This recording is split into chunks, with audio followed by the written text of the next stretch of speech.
So you bring up interesting conversation there when you talk about the fact that most of these technologies are actually created like in the Western world, Silicon Valley, that actually has no understanding of the context of probably the people living in Africa, and uh, the language issues come at play.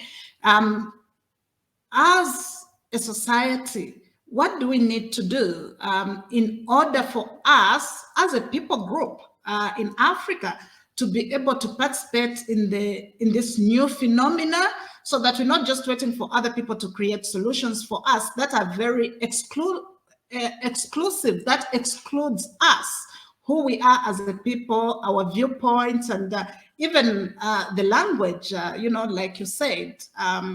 What what what do we need to do as a people group, as society, to get onto the bandwagon to create solutions that speak to us as a people?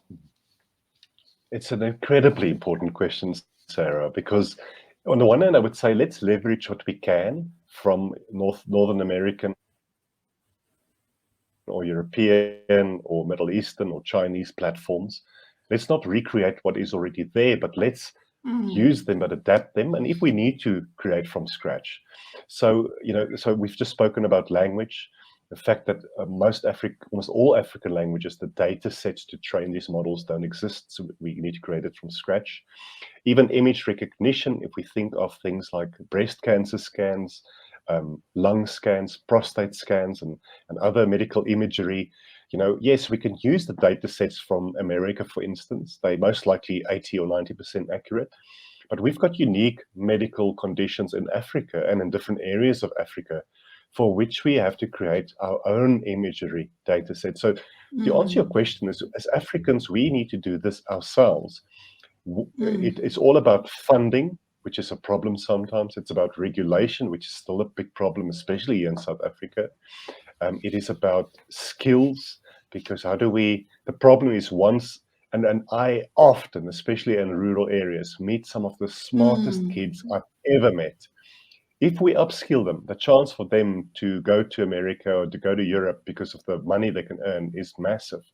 How do we keep the skills? Firstly, how do we create it? How do we keep the skills here? How do we give them a good career and a good future?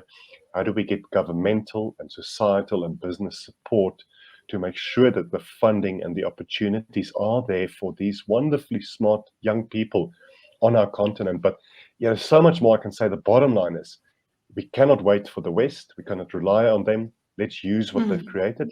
And there are a lot of Western organizations that are entrenched in Africa helping us. So God bless them.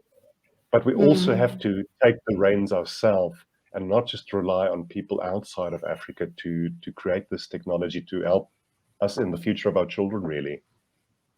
Absolutely. And well said. I absolutely agree with that perspective.